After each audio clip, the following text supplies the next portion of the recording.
बाई करीने आंखों में आंसू भरे, रो मत रे पगली हो, कल फिर मिलेंगे रे।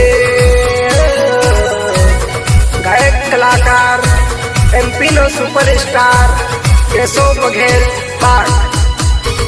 तू हाई हाई करीन मेरे दिल को दुखाए, डरे मत रे पगली हो, कल फिर मिलेंगे रे।